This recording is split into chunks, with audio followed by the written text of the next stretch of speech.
Ciclos de transformação, trânsitos. Neste capítulo, quero apresentar uma síntese bastante breve de um tema vasto, sublinhando as potencialidades transformadoras e promotoras de desenvolvimento dos trânsitos.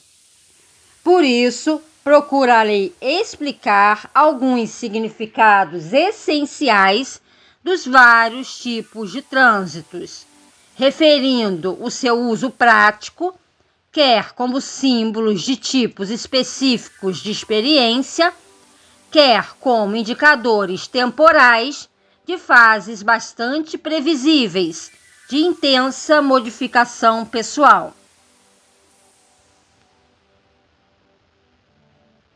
Os trânsitos mais importantes são o dos 5 planetas exteriores, à exceção dos aspectos quase perfeitos, formados pela lua nova com os pontos natais, já que agitam o inconsciente e põem-nos em contato com a essência do fato natal.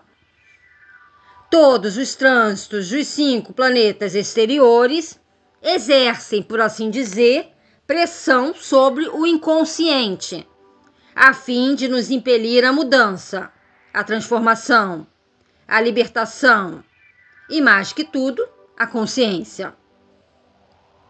De fato, pode-se dizer que todos os trânsitos, em última análise, são iguais. Embora essa generalização suscite uma reação de espanto e de ultraje por parte de muitos astrólogos. Parece menos radical se considerarmos os seguintes pontos. 1. Cada indivíduo é uma unidade viva e todos os trânsitos de um determinado horóscopo refletem alterações que ocorrem nessa pessoa. Se um trânsito afeta uma parte de um todo, afeta o todo. Por isso, quando um trânsito específico incide sobre uma ou duas dimensões determinadas de experiência na vida da pessoa, na realidade, afeta toda a pessoa. 2. Todos os trânsitos nos confrontam com experiências que estamos prontos para enfrentar, quer saibamos ou não conscientemente que é tempo dessas experiências.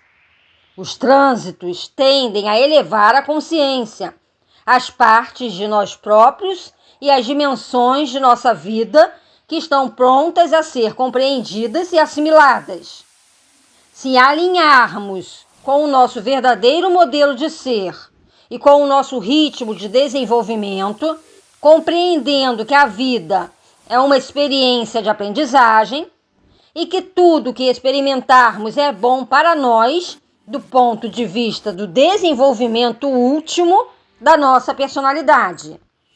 Muitos poucos trânsitos ou nenhum nos surpreenderão totalmente, porque teremos já sentido a necessidade dessa experiência. Na verdade, podemos querê-la conscientemente de antemão, mesmo que saibamos que isso arrastará considerável estresse, trabalho ou até sofrimento. Mas, em muitos casos, a orientação consciente da pessoa opõe-se rigidamente ao que ela realmente precisa.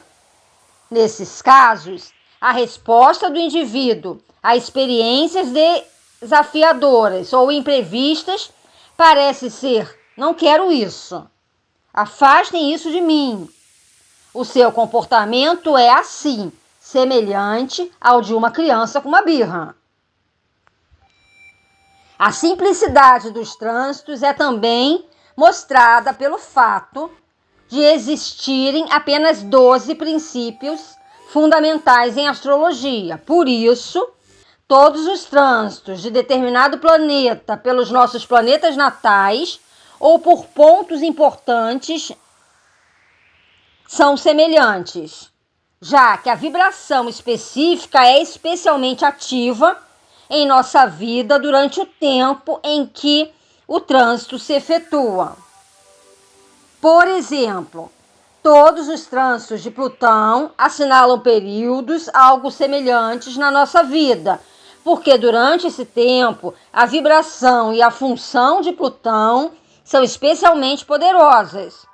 Essa força básica de Plutão será, em alguma medida, sentida, quer o trânsito seja pelo ascendente, pelo Sol, pela Lua, por Vênus ou por outro planeta.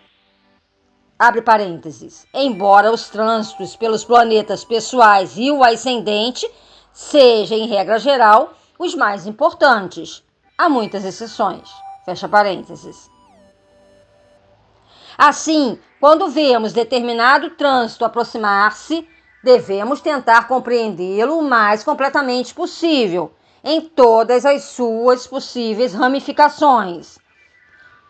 Mas não devemos perder de vista o fato de que, por exemplo, Plutão em trânsito formar um aspecto com qualquer planeta natal, isso assinalará um tempo plutoriano na vida da pessoa. Creio que mais de 70% dos meus clientes nos últimos 5 anos me procuraram pela primeira vez quando experimentaram pelo menos 2 trânsitos principais.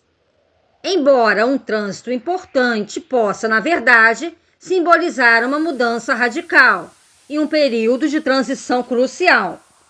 Parece que a maior parte das pessoas que atingem um nível de tensão, conflito ou confusão que as impele a procurar ajuda profissional estão a sofrer mais do que um trânsito simultaneamente.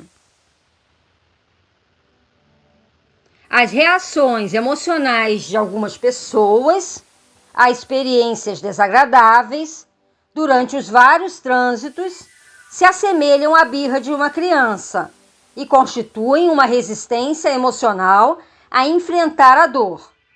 Uma excelente explicação da atitude de uma pessoa perante a dor consta de uma série de artigos de Donna Cunningham na revista Horoscope, publicada há uns anos.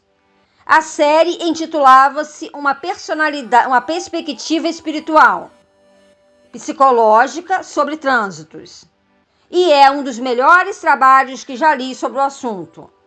Na primeira parte dessa série, Cunningham escreve que parte da nossa dor emocional é realmente um tipo de reação birrenta por não nos terem dado o que queríamos, quando queríamos. E que muito da dor dos trânsitos parece provir da resistência à mudança.